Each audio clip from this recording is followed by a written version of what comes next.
Assalamualaikum warahmatullahi wabarakatuh. Perkenalkan, nama saya Muhammad Gifri Cahyadi dengan NIM 1908341. Akan mempresentasikan relasi layer dan TCP/IP layer. Topik materi yang akan dibahas adalah protokol jaringan, standarisasi protokol jaringan, ada TCP/IP layer dan USC layer. Kompleksitas komunikasi antar perangkat.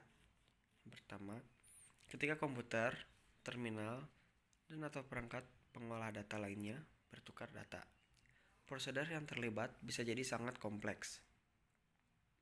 Hal yang bisa terjadi pada komunikasi pada jaringan adalah sebagai berikut. Sistem sumber harus mengaktifkan jalur komunikasi data langsung atau menginformasikan jaringan komunikasi tentang identitas sistem tujuan yang diinginkan. Lalu sistem sumber harus memastikan bahwa sistem tujuan disiapkan untuk menerima data. Aplikasi transfer file pada sistem sumber harus memastikan bahwa program manajemen file pada sistem tujuan disisipkan untuk menerima dan menyimpan file untuk pengguna khusus ini. Jika format file yang digunakan pada dua sistem berbeda, satu atau sistem lainnya harus menjalankan fungsi penerjemahan format. Fitur utama protokol yaitu komunikasi dicapai dengan memiliki layer yang sesuai atau peer dalam dua sistem berkomunikasi. Layer peer berkomunikasi melalui blok data yang diformat dan mematuhi perangkat aturan atau konvensi yang dikenal sebagai protokol. Fitur utama dari sebuah protokol adalah sebagai berikut. Ada sintaks, yaitu berkaitan dengan format blok data, format data, level sinyal, semantik, atau berisi informasi kontrol untuk koordinasi dan penanganan kesalahan. Information control, error handling, waktu atau timing, meliputi pencocokan kecepatan dan urutan, sequence. Kebutuhan protokol jaringan. Secara umum, komunikasi dapat dikatakan melibatkan 3 agen, yaitu aplikasi, komputer, dan jaringan. Aplikasi yang terkait dengan jaringan merupakan aplikasi terdistribusi yang melibatkan pertukaran data antara dua sistem komputer, misalnya email, transfer file, dan lain-lain. Aplikasi-aplikasi dijalankan pada komputer yang dapat mendukung beberapa aplikasi secara bersamaan. Komputer terhubung ke jaringan, dan data yang akan dipertukarkan transfer oleh jaringan dari satu ke yang lainnya. Transfer data dari satu aplikasi ke aplikasi lainnya melibatkan data ke komputer di mana aplikasi tersebut berada, data ke aplikasi yang dimaksud di dalam komputer.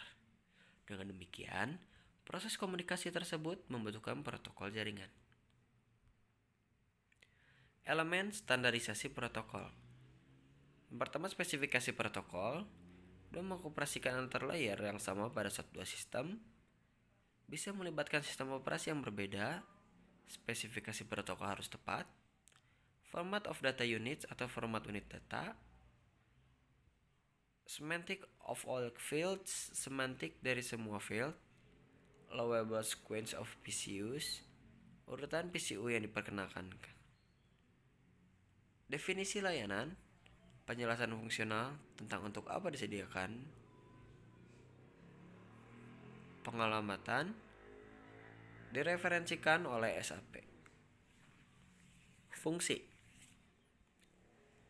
yaitu ada encapsulation, segmentation and reassembly, connection control atau pengendalian hubungan, order delivery, flow control atau pengendalian aliran, error control atau pengendalian kesalahan, addressing atau pengalamatan, multiplexing, dan terakhir transmission service atau layanan transmisi.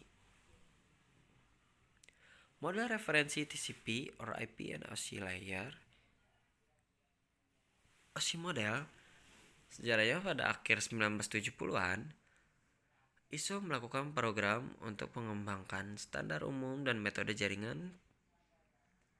Pada tahun 1973, sistem switch paket eksperimental di Inggris mengidentifikasikan persyaratan untuk mengidentifikasikan protokol tingkat yang lebih tinggi. Pada tahun 1983, model OSI awalnya dimaksudkan sebagai spesifikasi rinci dari antarmuka yang sebenarnya. Pada tahun 1984, arsitektur OSI secara resmi diadopsi oleh ISO sebagai standar internasional. Lalu TCP/IP pada tahun 1974, Vincerf and Bob Kahn menerbitkan makalah A Protocol for Packet Network Interconnection yang menjelaskan model TCP/IP pada tahun 1978. Pengujian dan pengembangan lebih lanjut dari bahasa ini menghasilkan rangkaian protokol baru yang disebut TCP/IP. Pada tahun 1982, diputuskan bahwa TCP/IP harus menggantikan NCP sebagai bahasa standar ARPANET pada tanggal 1 Januari 1983.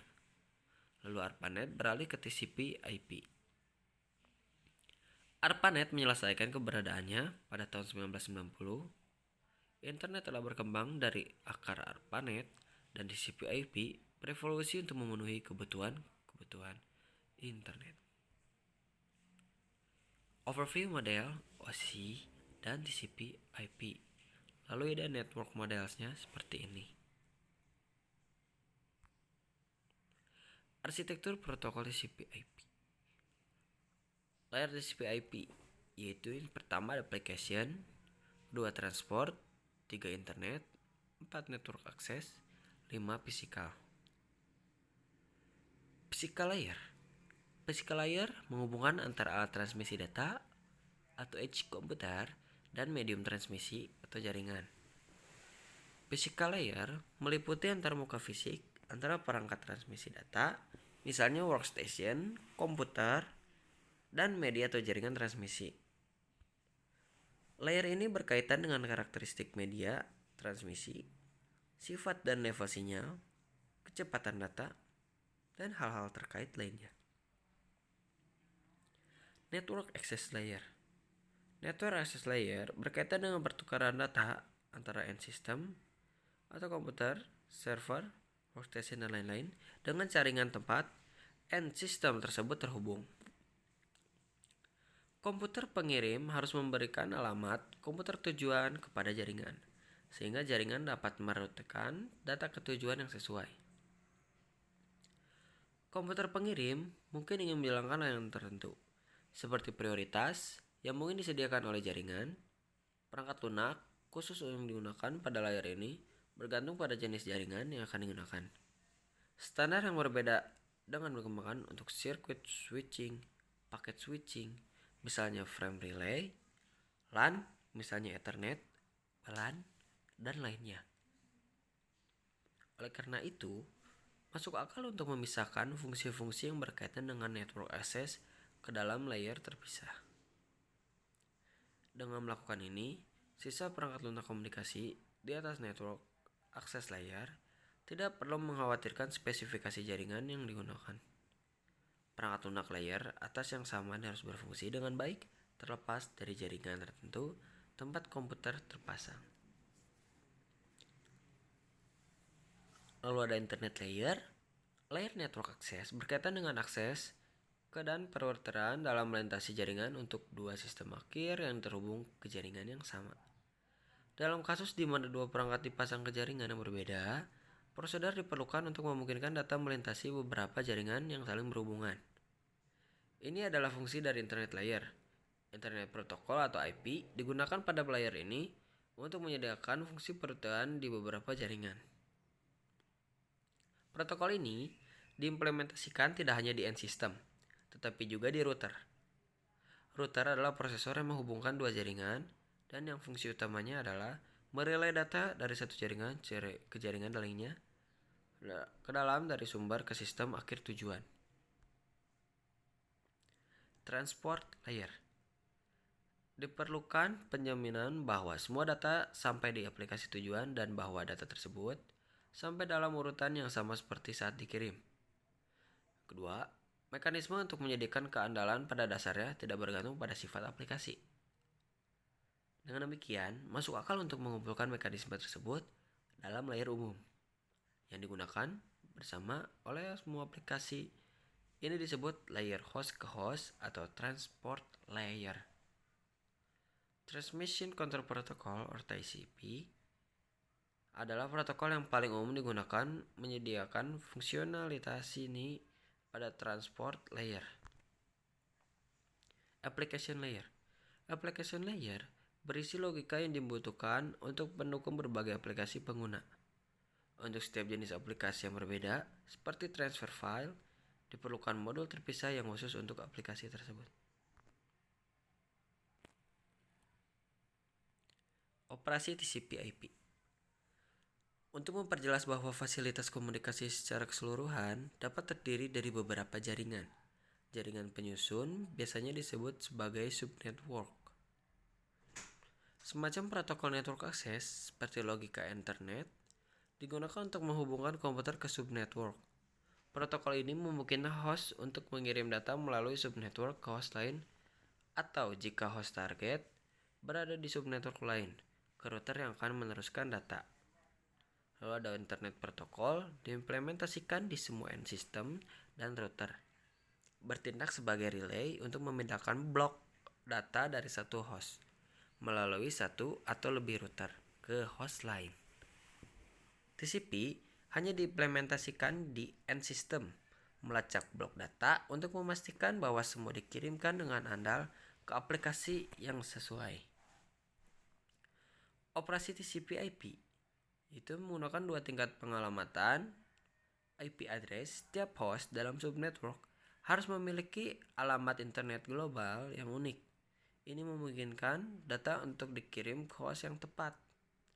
Lalu ada port. Setiap proses dalam host harus memiliki alamat yang unik di dalam host. Ini memungkinkan protokol host ke host atau TCP ini untuk mengirimkan data proses yang tepat ke alamat terakhir. Ini dikenal sebagai port.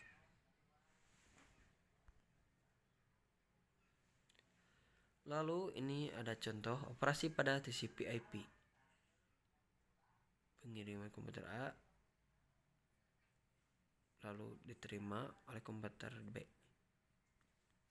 Pengiriman data. Enkapsulasi dan dekapsulasi. Ketika data berpindah dari layer atas ke layer bawah, tumpukan protokol TCP/IP maupun OSI layer selama transmisi pengiriman, setiap layer menyertakan sekumpulan informasi relevan yang disebut header bersama dengan data aktual. Paket data yang berisi header dan data dari layer atas kemudian menjadi data yang dikemas ulang di tingkat bawah berikutnya dengan header layer bawah. Header adalah data tambahan yang ditempatkan di awal blok data saat dikirimkan. Data tambahan ini digunakan di sisi penerima untuk mengekstrak data dari paket data yang dienkapsulasi. Pengemasan data pada setiap layer ini dikenal sebagai enkapsulasi data. Sementara sebaliknya, dekapsulasi adalah proses pembongkaran data header pada setiap layer. Untuk hampir semua protokol, data ditransfer dalam blok yang disebut unit data protokol atau PDU. Setiap PDU tidak hanya berisi data, tetapi juga informasi kontrol. Memang, beberapa PDU hanya terdiri dari informasi kontrol dan tidak ada data. Informasi kontrol sebagai dalam 3 kategori umum, yaitu ada alamat, itu alamat pengirim dan atau penerima dapat ditunjukkan. Kedua, kode pendeteksi kesalahan, semacam urutan pemeriksaan, bingkai sharing disertakan untuk deteksi kesalahan. Dan yang terakhir adalah kontrol protokol. Informasi tambahan disertakan untuk mengimplementasikan fungsi protokol yang terdaftar di sisa bagian ini. TCP versus UDP. Untuk sebagian besar aplikasi yang berjalan sebagai bagian dari arsitektur protokol TCP/IP, protokol pada transport layer adalah TCP. Namun, ada salah satu protokol lain yang umumnya digunakan pada transport layer TCP/IP, yaitu User Data Program Protocol atau UDP. UDP tidak menjalankan pengiriman, penjagaan urutan, atau perlindungan terhadap duplikasi. UDP ini memungkinkan suatu prosedur untuk mengirim pesan ke prosedur lain dengan mekanisme protokol minimum. Lalu beberapa aplikasi berorientasi transaksi menggunakan UDP. Perbedaan utama antara TCP dan UDP adalah TCP lebih andal dan reliable namun lebih besar, sedangkan UDP tidak ada penjaminan keandalan namun lebih kecil sehingga lebih cepat. Model Yossi Layer. Yossi Layer atau Open System Interconnection adalah konsep model yang dibuat oleh International Organization for Standardization atau ISO yang memungkinkan berbagai sistem komputer yang beragam untuk dapat saling berkomunikasi dengan protokol standar. OSI model dapat dilihat sebagai suatu bahasa universal dalam teknologi jaringan. Komputer konsep membagi sistem komunikasi ke dalam 7 layer penyusun, di mana satu layer berada pada layer lain atau stack. Setiap layer membentuk subset dari fungsi komunikasi yang diperlukan. Setiap layer masih diperlukan untuk layer di bawahnya untuk membentuk fungsi yang lebih primitif. Setiap layer menyediakan layanan untuk layer di atasnya. Perubahan pada satu layer tidak boleh mengakibatkan perubahan pada layer yang lain. Ini adalah 7 layer OSI. Dari physical, data link, network, transport, session, presentation, dan application. Layer OSI. Fisikal atau fisik, antarmuka fisik antar peralatan, mekanikal, elektrikal, fungsional, prosedural. Lalu ada data link atau hubungan data, itu ada berupa pengaktifan, pemeliharaan, dan pemutus hubungan yang berjalan baik. Yang kedua, pendeteksian dan pengendalian kesalahan. Yang terakhir, layer yang lebih tinggi dapat diasumsikan sebagai transmisi tanpa kesalahan. Layer OSI, network atau jaringan, mengalirkan informasi. Yang kedua, layer yang lebih tinggi tidak perlu tahu tentang teknologi yang digunakan. Yang ketiga, tidak ada perlukan pada hubungan langsung. Sedangkan pada transport, menukarkan data antar sistem. Kedua, tanpa kesalahan. Ketiga, dalam urutan. Keempat, kehilangan. Kelima, tanpa duplikat. Dan yang terakhir adalah kualitas layanan. Layer OSI.